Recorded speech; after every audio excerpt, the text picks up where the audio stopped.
नमस्कार फ्रेंड्स, स्वागत है आप सभी का सॉल्यूशन दृश्य यूट्यूब चैनल में। फ्रेंड्स, इस वीडियो में प्रपोजिशन से रिलेटेड प्रैक्टिस सेट लिया है। इस प्रैक्टिस सेट में 25 क्वेश्चन कवर करेंगे।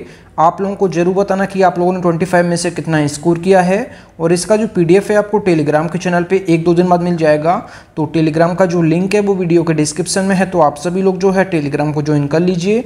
और आप सभी लोग जो है यूट्यूब चैनल को भी ज्वाइन कर सकते हैं। यूट्यूब चैनल ज्वाइन करते ही आपको सभी वीडियोज़ की जो पीडीएफ होगी वो आपको टेलीग्राम पे मिल जाएगी और उसका पासवर्ड आपको चैनल के मेंबरशिप सेक्शन में आपको मिल जाएगा। जब आप सभी लोग चैनल को ज्वाइन कर लेंगे तो आपकी यूट्यूब के होम पेज पे मेंबरशिप का ऑप्शन खुल जाएगा।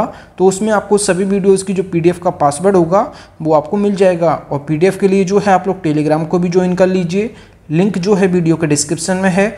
लास्ट में आप लोगों ने 25 में से कितना स्कोर किया है कमेंट ऑप्शन जरूर बताएं। तो चलिए वीडियो को शुरू करते हैं। अगर आप चैनल पे पहले विजिट किए, चैनल को सब्सक्राइब करें, बेल आइकन को प्रेस करें। तो चलिए वीडियो को शुरू करते हैं। तो सबसे पहला जो क्वेश्चन है ये है ही वॉज इंडिग्नेंट ब्लैंक मी। तो आपको ये चीज याद रखनी है, इंडिग्नेंट जो है इसके बाद दो प्रपोजिशन आती हैं। जब इंडिग्नेंट के बाद जब कोई आगे पर्सन हो, जैसे इसमें दिया है मी, तो उसके बाद जो प्रपोजिशन आएगा ये हमेशा जो है विद आएगा। तो ऑप्शन जो है इसका बी करेक्ट हो जाएगा। इसका मतलब हो जाएगा वह मुझसे नाराज था, इसका मतलब हो जाएगा। अगला क्वेश्चन है क्वेश्चन नंबर जो 2 है, he was indignant blank my remark. तो जब इंडिग्नेंट के बाद जब आगे कोई पर्सन हो तो विद प्रपोजिशन आता है। अगर आगे कोई चीज हो या किसी के बारे में हो, जब किसी चीज के बारे में हो या किसी के मतलब कोई बयान पे हो, तो इसके लिए तो हमेशा इंडिग्नेंट के बाद एट आता है। तो ये दो प्रपोजिशन आपको याद रखना है। इंडिग्नेंट के जब आगे जब कोई पर्सन हो तो विद आएगा, जब आगे कोई किसी चीज के बारे में बात की जाए तो एट आएगा। तो इसमें हो जाएगा, इसका मतलब हो जाएगा सेंटेंस का मेरे इस बयान पर वह नाराज हो गए, इसका मतलब हो जाएगा। तो दोनों प्रपोजिशन आप याद रखें। इंडिग्नेंट के बाद विद प्रपोजिशन आता है जब आगे कोई पर्सन हो, जब आगे किसी चीज के बारे में बात हो तो एट आता है। अगला जो क्वेश्चन है क्वेश्चन नंबर जो 3 है, she is obliged blank you blank your help.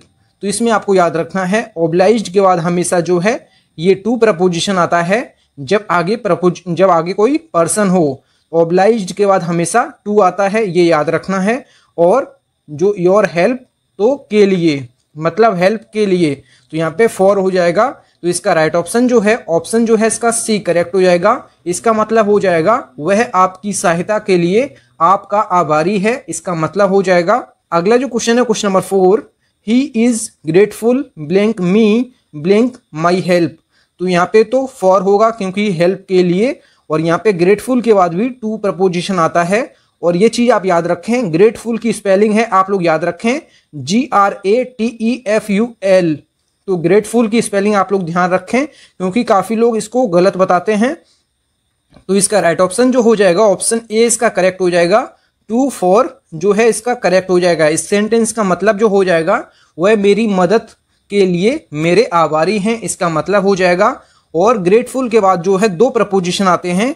जब ग्रेटफुल के बाद टू प्रपोजिशन आएगा तो आगे जब कोई पर्सन होगा, अगर बात की जाए ग्रेटफुल के बाद जब आगे कोई चीज के बारे में बात की जाए तो ग्रेटफुल के बाद फॉर प्रपोजिशन आता है। जब कोई आगे कोई थिंग के बारे में बात की जाए, मतलब किसी चीज के बारे में बात की जाए या तो किसी वस्तु के बारे में, तो फॉर प्रपोजिशन आता है ग्रेटफुल के बाद। और ग्रेटफुल के बाद जब आगे कोई पर्सन होगा, जैसे मी दिया है इसमें, तो टू प्रपोजिशन आएगा। तो दोनों प्रपोजिशन आप ग्रेटफुल के बाद याद रखें। फॉर आएगा जब आगे कोई चीज होगा और जब आगे कोई पर्सन होगा तो टू आएगा। तो दोनों प्रपोजिशन आप याद रखें और यहाँ पे फॉर हो जाएगा। तो इसका ए ऑप्शन करेक्ट हो जाएगा। अगला जो क्वेश्चन है क्वेश्चन नंबर 5 जो है, the Indians fought blank the English blank freedom. तो इसमें फ्रीडम से पहले तो क्या आएगा, फॉर आएगा क्योंकि आज़ादी के लिए, मतलब फॉर। यहाँ पे फोर्ट के बाद जो है ये विद प्रपोजिशन आएगा। तो यहाँ पे जो है आप विद कर लीजिए। तो यहाँ पे इसका करेक्ट आंसर जो हो जाएगा ये ऑप्शन सी इसका करेक्ट हो जाएगा। इस सेंटेंस का मतलब हो जाएगा भारतीयों ने आज़ादी के लिए अंग्रेजों से लड़ाई लड़ी, इसका मतलब हो जाएगा। जब द इंडियंस लिखा है मतलब भारतीय लोग, और द इंग्लिश लिखा है मतलब इंग्लैंड के लोग, मतलब जब किसी लैंग्वेज से पहले द का यूज होगा तो वहाँ के लोगों की बात की जा रही होगी। तो ये आप याद रखें। तो इस सेंटेंस का जो आंसर हो जाएगा ये हो जाएगा विद और फॉर। तो ये प्रपोजिशन आप याद रखें, फॉट के बाद जो है विद आता है, और फाइट का सेकंड फॉर्म जो है फॉट है, तो फाइट के बाद भी विद का प्रपोजिशन का यूज होगा, ये आप याद रखें। अगला जो क्वेश्चन है question number 6, he will be indebted blank you blank your help. तो योर हेल्प मतलब के लिए, तो यहाँ पे तो फॉर होगा, और यहाँ पे जो है इन डेप्ट के बाद आपको प्रपोजिशन याद रखनी है, दो प्रपोजिशन आती हैं। तो इन डेप्ट के बाद दो प्रपोजिशन आती हैं। जब इन डेप्ट के बाद जब आगे कोई पर्सन हो तो इन डेप्ट के बाद टू प्रपोजिशन आता है। तो यहाँ का इसका राइट ऑप्शन जो हो जाएगा, ए ऑप्शन इसका करेक्ट हो जाएगा, टू और फॉर। तो यहाँ पे आपको याद रखना है जो इन डेप्ट लिखा है, जो इन डेप्ट लिखा है इसके बाद दो प्रपोजिशन आती हैं। जब टू प्रपोजिशन आएगा तो आगे कोई पर्सन होगा, जैसे इसमें यू दिया है, जब आगे कोई पर्सन होगा तो जो है टू प्रपोजिशन आएगा, ये आप याद रखें। और जब आगे किसी चीज के बारे में समथिंग कुछ भी हो सकता है तो उसके बाद जो है आगे कुछ भी हो तो इसके बाद जो है फॉर प्रपोजिशन आएगा। तो दो प्रपोजिशन आपको याद रखनी है। जब इंडेप्ट के बाद जब आगे कोई पर्सन हो तो आपको टू प्रपोजिशन का यूज करना है। जब आगे कुछ भी हो, जैसे समथिंग कुछ भी हो सकता है, जैसे किसी चीज के बारे में या किसी वस्तु के बारे में, तो ये फॉर का यूज आप करेंगे, ये आप याद रखें। तो इसका जो करेक्ट आंसर जो है ऑप्शन ए करेक्ट हो जाएगा। यहाँ टू हो जाएगा और यहाँ फॉर हो जाएगा। इसका मतलब हो जाएगा आपकी सहायता के लिए वह आपका आभारी रहेगा, इसका मतलब हो जाएगा। अगला जो क्वेश्चन है question number 7, I have a lot of experience blank teaching. तो एक्सपीरियंस के बाद जो है प्रपोजिशन जो है इन प्रपोजिशन का यूज होगा, तो ये आप याद रखें। तो इसका जो है बी ऑप्शन करेक्ट हो जाएगा। एक्सपीरियंस के बाद इन प्रपोजिशन का यूज होगा। मुझे पढ़ाने का काफ़ी अनुभव है, इसका मतलब हो जाएगा। अगला जो क्वेश्चन है क्वेश्चन नंबर जो 8 है, आई डिफर ब्लैंक यू। तो यहाँ पे डिफर के बाद दो प्रपोजिशन का यूज होता है, तो दोनों प्रपोजिशन में आपको बता देता हूँ। तो डिफर के बाद दो प्रपोजिशन का यूज होगा। जब डिफर के बाद आगे कोई पर्सन होगा तो डिफर के बाद जो है विद प्रपोजिशन का यूज होगा। जब आगे कोई पर्सन होगा, जब आगे कोई पर्सन होगा तो हमेशा जो है डिफर के बाद विद प्रपोजिशन का यूज होगा। और जब आगे किसी चीज के बारे में या किसी वस्तु के बारे में या किसी के बारे में तो डिफर के बाद जो है फ्रॉम का यूज होगा। तो ये आप याद रखें, जब आगे कोई पर्सन होगा तो डिफर के बाद जो है विद प्रपोजिशन आएगा, और जब आगे किसी चीज के बारे में या किसी के भी बारे में तो यहाँ पे जो है फ्रॉम होगा, मतलब नॉन लिविंग चीज। तो ये आप याद रखें। तो यहाँ पे इस सेंटेंस का जो करेक्ट आंसर हो जाएगा, तो डिफर के बाद जो है आगे कोई पर्सन है, जैसे यू दिया है, तो यहाँ पे जो है इसका विद करेक्ट हो जाएगा। तो इस सेंटेंस का मतलब हो जाएगा मैं आपसे सहमत नहीं हूँ। जब डिफर के बाद विद प्रपोजिशन आएगा तो इस सेंटेंस का जो मतलब होगा, मतलब डिफर विद का मतलब जो होता है सहमत ना होना, और डिफर फ्रॉम का मतलब होता है अलग अलग होना। तो दोनों का मतलब आपको याद रखना है। जब डिफर के बाद विद प्रपोजिशन आएगा तो इसका मतलब अलग होता है, और जब अगला सेंटेंस जैसे देखते हैं तो इस सेंटेंस का जो मतलब हो जाएगा, जैसे डिफर विद, इसमें अगर इसका मतलब निकालते हैं तो इसका मतलब होता है सहमत ना होना। तो सहमत ना होना इसका मतलब निकलेगा। तो इस सेंटेंस का जो पूरा मतलब हो जाएगा मैं आपसे सहमत नहीं हूं, इसका मतलब हो जाएगा। अगला जो क्वेश्चन है क्वेश्चन नंबर 9 जो है, इंडिया डिफर्स ब्लैंक इंग्लैंड। तो जो भारत है इंग्लैंड से अलग है, तो यहाँ पे डिफर फ्रॉम हो जाएगा, क्योंकि आगे किसी कंट्री के बारे में बात की गई है, ना कि किसी पर्सन के बारे में। तो भारत इंग्लैंड से अलग है तो डिफर फ्रॉम का यूज होगा। आगे किसी देश के बारे में बात की गई है, ना कि किसी पर्सन के बारे में, तो डिफर के बाद यहाँ फ्रॉम इसका करेक्ट हो जाएगा। अगला जो क्वेश्चन है question number 10, he is blind blank one eye. तो जब कोई एक आंख से अंधा है तो इसके लिए हमेशा जो है ब्लाइंड के बाद इन प्रपोजिशन आता है, ये आप याद रखें। ऑप्शन में थोड़ा मिस्टेक है, आप यहाँ पे इन कर लीजिएगा, थोड़ा ऑप्शन में मिस्टेक है, तो इसका जो है इनकरेक्ट हो जाएगा।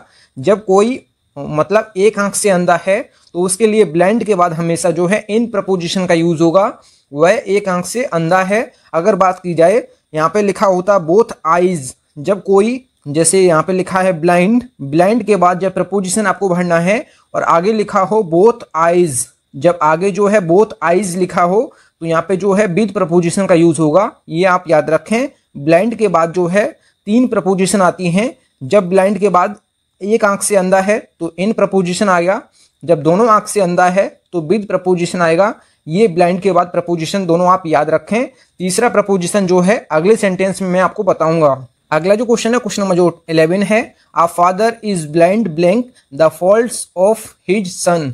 तो इसमें जो है एक पिता अपने बेटे की गलतियों के लिए अंधा है, मतलब उसकी जो गलतियां हैं उसको नज़रअंदाज कर रहा है। तो उसके लिए जो है ब्लाइंड के बाद जो टू प्रपोजिशन का यूज होगा।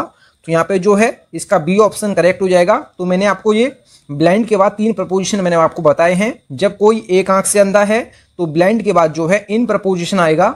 जब कोई दोनों आंख से अंधा है, मतलब बोथ आईज से अंधा है, तो इसमें जो है ब्लाइंड के बाद जो है विद प्रपोजिशन आएगा। जबकि जब कोई पिता अपने बेटे की गलतियों के लिए अंधा है तो यहाँ पे टू प्रपोजिशन आएगा, ये आप याद रखें। अगला जो क्वेश्चन है, question number 12, there was no cause blank anxiety. तो इसमें आपको याद रखना है, इसमें जो है कॉज के बाद जो है जो प्रपोजिशन आएगा ये आएगा फॉर। तो जब फॉर प्रपोजिशन का यूज होगा कॉज के बाद, तो इसमें जो है चिंता का कोई कारण नहीं है। तो जब चिंता का कोई कारण नहीं है तो इसमें जो है चिंता का कोई कारण है ही नहीं, तो इसमें जो है खुशी का मतलब एक मतलब इंजॉय की फीलिंग आ रही है। तो यहाँ पे जो है जब आगे एंजाइटी दिया हो और यहाँ पे कॉज हो तो कॉज के बाद जो है फॉर प्रपोजिशन का यूज होगा। जब कोई इसमें मतलब सैडनेस ना हो, मतलब यहाँ पे जो है हैप्पी की फीलिंग आ रही हो, इसमें जो है चिंता का कोई कारण नहीं है। इस सेंटेंस का मतलब हो जाएगा चिंता का कोई कारण नहीं था। तो यहाँ पे जो है थोड़ा हैप्पी की फीलिंग आ रही है, तो यहाँ पे जो है कॉज के बाद फॉर का प्रपोजिशन यूज होगा। तो ये आप याद रखें। अगला जो क्वेश्चन है, क्वेश्चन नंबर जो 13 है, what was the cause blank his anxiety question mark. तो इसमें आप पूछा गया है उसकी चिंता का कारण क्या था। तो जब उसमें पूछा गया है कि उसकी चिंता का कारण, मतलब जो चिंता कर रहा है चिंता, तो उसका कारण क्या था। तो मतलब कोई चिंता कर रहा है तो मतलब सैडनेस की फीलिंग आ रही है, मतलब दुखी है वो। तो यहाँ पे जो है कॉज के बाद ऑफ प्रपोजिशन का यूज होगा जब आगे एंजाइटी दिया होगा। तो ये दोनों आपको याद रखना है। जब कॉज के बाद एंजाइटी आगे दिया है तो यहाँ पे जो है फॉर प्रपोजिशन का यूज हुआ है, क्योंकि यहाँ पे हैप्पीनेस की फीलिंग आ रही थी। क्योंकि यहाँ पे सेंटेंस का जो मतलब था कि चिंता का कोई कारण नहीं था, और यहाँ पे जो है उसकी चिंता का कारण क्या था, मतलब वो जो चिंता कर रहा है, जो मतलब वो दुखी है जिस चिंता में, उसका कारण पूछ रहा है। तो यहाँ पे कॉज के बाद ऑफ प्रपोजिशन का यूज होगा जब दुखी है वो। जब हैप्पी है तो फॉर का यूज होगा। ये दोनों प्रपोजिशन आपको याद रखना है। अगला जो क्वेश्चन है, question number 14, he is blessed blank good health and is blessed blank children. तो इसमें आपको याद रखना है, जब आगे लिखा है गुड हेल्थ तो ब्लेस्ड के बाद आपको विद प्रपोजिशन का यूज होना है। अगर आगे जो है चिल्ड्रन की बात की गई है तो ब्लेस्ड के बाद जो प्रपोजिशन आएगा ये इन प्रपोजिशन आएगा। तो ये आपको प्रपोजिशन दोनों याद रखना है। तो इसका जो है ए ऑप्शन करेक्ट हो जाएगा। जब ब्लेस्ड के बाद गुड हेल्थ की बात हुई है तो विद प्रपोजिशन आएगा, और जब आगे चिल्ड्रन की बात हुई है तो इन प्रपोजिशन आएगा। दोनों प्रपोजिशन मैंने आपको बता दिए हैं। ब्लेस्ड के बाद 2 ही प्रपोजिशन आते हैं, तो ये मैंने आपको बता दिए हैं। तो इस सेंटेंस का जो मतलब हो जाएगा वह अच्छे स्वास्थ्य के साथ धन्य है और बच्चों में धन्य है, इसका मतलब हो जाएगा। अगला जो क्वेश्चन है, question number 15, I am vexed blank my brother. तो इसमें जो है वेक्स्ड के बाद जब आगे कोई पर्सन हो तो इसके बाद हमेशा जो है विद प्रपोजिशन आता है। तो इसका जो है बी ऑप्शन करेक्ट हो जाएगा। जब वेक्स्ड के बाद आगे कोई पर्सन होगा तो विद प्रपोजिशन आएगा। तो इस सेंटेंस का जो मतलब हो जाएगा, मुझे अपने भाई से जलन हो रही है, इस सेंटेंस का मतलब हो जाएगा। फ्रेंड्स, अगर आपको वीडियो पसंद आता है तो वीडियो को लाइक एंड से जरूर किया करें। अगला जो क्वेश्चन है, question number 16, she was vexed blank her mother's in less. तो इसमें आपको याद रखना है, जब इसमें आगे कोई मतलब उसकी मदर की जो है मतलब उसकी माँ की बीमारी के बारे में बात की गई है, तो आपको जो है वेक्स्ड के बाद एट प्रपोजिशन का यूज करना है। आपको मैंने जो है वेक्स्ड के बाद 2 प्रपोजिशन बताए हैं। जब आगे कोई पर्सन होगा तो आपको विद प्रपोजिशन का यूज करना है। जब आगे कोई पर्सन होगा तो आपको विद प्रपोजिशन का यूज करना है। और जब आगे कोई मतलब जब किसी चीज के बारे में बात की जाएगी तो आपको एट प्रपोजिशन यूज करना है। तो वह अपनी माँ की बीमारी से परेशान है, तो माँ की बीमारी के बारे में बात की गई है, यहाँ पे एट प्रपोजिशन आएगा। दोनों प्रपोजिशन आप याद रखें। अगला जो क्वेश्चन है, क्वेश्चन नंबर 17, ये दिया है the responsibility is blank my shoulders now. तो मतलब यहाँ पे जो सेंटेंस में ऑप्शन दिए हैं तो ऑप्शन के अकॉर्डिंग हम यहाँ पे जो है OFF ये इसका करेक्ट हो जाएगा। तो इसका मतलब हो जाएगा जिम्मेदारी अब मेरे कंधों से दूर है, मतलब मेरे कंधों पर नहीं है। तो इस ऑफ का जो मतलब होता है, इसका मतलब होता है किसी चीज से अलग। तो यहाँ पे जो है अपनी जिम्मेदारी से अलग होना, मतलब जिम्मेदारी नहीं है। तो यहाँ पे जो है ऑफ इसका करेक्ट हो जाएगा। अगर ऑप्शन में आपको ओ एफ मिल जाता तो आप इसको भी सही कर सकते थे। तो इसका मतलब हो जाएगा जब ओ एफ आप यूज करेंगे तो इस सेंटेंस का मतलब हो जाएगा जिम्मेदारी अब मेरे कंधों पर है। अगर यहाँ पे आप ओ डबल एफ यूज करेंगे तो जिम्मेदारी अब मेरे कंधों पर नहीं है। तो दोनों का मतलब आप लोग समझ लीजिए। तो यहाँ ऑप्शन में ओ एफ नहीं दिया था, तो यहाँ पे हम ये वाला यूज करेंगे। तो जिम्मेदारी अब मेरे कंधों से दूर है या मेरे कंधों पर नहीं है, तो इस सेंटेंस का मतलब हो जाएगा। अगला जो क्वेश्चन है, क्वेश्चन नंबर जो 18 है, he is independent blank his parents. तो इसमें आपको याद रखना है इंडिपेंडेंट के बाद जो है हमेशा ऑफ प्रपोजिशन आता है। तो इसका जो है बी ऑप्शन करेक्ट हो जाएगा। अब वह अपने माता पिता से स्वतंत्र है, इसका मतलब हो जाएगा। इंडिपेंडेंट के बाद जो है प्रपोजिशन ऑफ आता है, जबकि इंडिपेंडेंस के बाद जो है फ्रॉम प्रपोजिशन आता है। तो दोनों प्रपोजिशन आप याद रखें, इंडिपेंडेंट के बाद ऑफ होता है जबकि इंडिपेंडेंस के बाद फ्रॉम होता है, ये आप याद रखें। अगला जो क्वेश्चन है, क्वेश्चन नंबर 19, ये है it is 10 o'clock blank my watch. तो यहाँ पे जो है इसका वाई करेक्ट हो जाएगा। तो इस सेंटेंस का जो है सी ऑप्शन करेक्ट हो जाएगा, मेरी घड़ी में 10 बज रहे हैं, इस सेंटेंस का मतलब हो जाएगा। अगला जो क्वेश्चन है, question number 20, none blank the brave deserve the fair. तो इसमें आपको याद रखना है इस सेंटेंस के जो है अर्थ के अकॉर्डिंग यहाँ पे प्रपोजिशन यूज होगा। तो यहाँ पे जो है अर्थ के अकॉर्डिंग जो है बट इसका करेक्ट हो जाएगा। तो इस सेंटेंस का जो मतलब हो जाएगा बहादुर के अलावा कोई नहीं मेले के लायक है, इस सेंटेंस का मतलब हो जाएगा नन बट मतलब कोई नहीं, तो बहादुर के अलावा कोई नहीं मेले के लायक है, इस सेंटेंस का मतलब हो जाएगा। तो यहाँ पे जो है नन के बाद वट का यूज होगा और बाकी के अकॉर्डिंग कोई इसका मतलब नहीं होगा। तो यहाँ पे जो है ए ऑप्शन करेक्ट हो जाएगा अर्थ के अकॉर्डिंग। अगला जो क्वेश्चन है, क्वेश्चन नंबर 21 जो है he went blank his depth. तो इसमें आपको याद रखना है इस सेंटेंस में जो है अर्थ के अकॉर्डिंग आपको प्रपोजिशन का यूज करना है। तो यहाँ पे जो करेक्ट हो जाएगा ये बियॉन्ड हो जाएगा। तो बियॉन्ड में इसका मतलब क्या हो जाएगा, वह अपनी गहराई से आगे निकल गया, मतलब जो अपनी गहराई है उससे भी आगे निकल गया। तो इस सेंटेंस का जो है बियॉन्ड इसका करेक्ट हो जाएगा और बाकी सब गलत हो जाएंगे। अगला जो क्वेश्चन है, क्वेश्चन नंबर 22 जो है she was sitting in her office blank her self. तो यहाँ पे जो है यहाँ पे वाई हो जाएगा, वाई हर सेल्फ। तो इस सेंटेंस का जो मतलब हो जाएगा वह अपने कार्यालय में अकेले बैठी थी, इस सेंटेंस का मतलब हो जाएगा। अगला जो क्वेश्चन है, क्वेश्चन नंबर 23 जो है his attainment are blank yours. तो यहाँ पे जो है उनकी उपलब्धियां आपसे नीचे हैं, तो इसमें जो है वेलो इसका करेक्ट हो जाएगा। इस सेंटेंस का जो मतलब के अकॉर्डिंग जो है वेलो इसका करेक्ट हो जाएगा। तो उनकी उपलब्धियां आपसे नीचे हैं, इसका मतलब हो जाएगा। अगला जो क्वेश्चन है, क्वेश्चन नंबर 24 जो है my mother in law is clumsy blank cooking. तो मतलब क्लमसी मतलब होता है फूहड़, या मतलब जिसको पकाना ही ना आए तो उसको कहते हैं फूहड़, क्लमसी। तो इस सेंटेंस में जो करेक्ट हो जाएगा ये एट प्रपोजिशन का यूज करेंगे।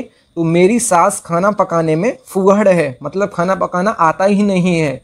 तो इसमें जो है क्लमसी के बाद एट प्रपोजिशन का यूज होगा। अगला जो क्वेश्चन है, क्वेश्चन नंबर 25 जो है he was advised to abstain blank all alcoholic drinks. तो एब्सटेन के बाद हमेशा जो है फ्रॉम प्रपोजिशन का यूज होता है, तो इसको आप याद रखना है। एब्सटेन के बाद जो है फ्रॉम प्रपोजिशन का हमेशा यूज होता है, तो ये आपको याद रखना है। तो इस सेंटेंस का जो मतलब हो जाएगा उन्हें सभी मादक पेय पदार्थों से दूर रहने की सलाह दी गई है, तो इसका मतलब हो जाएगा। तो फ्रेंड्स, तो आपको वीडियो अगर पसंद आई है तो वीडियो को लाइक एंड से जरूर किया करें। अगर चैनल पे पहले आप विजिट किए हैं चैनल जरूर सब्सक्राइब करें। आप लोगों ने 25 में से कितना स्कोर किया है कमेंट बॉक्स में जरूर बताएं। मिलते हैं न्यू वीडियो में, तब तक के लिए जय हिंद, वंदे मातरम।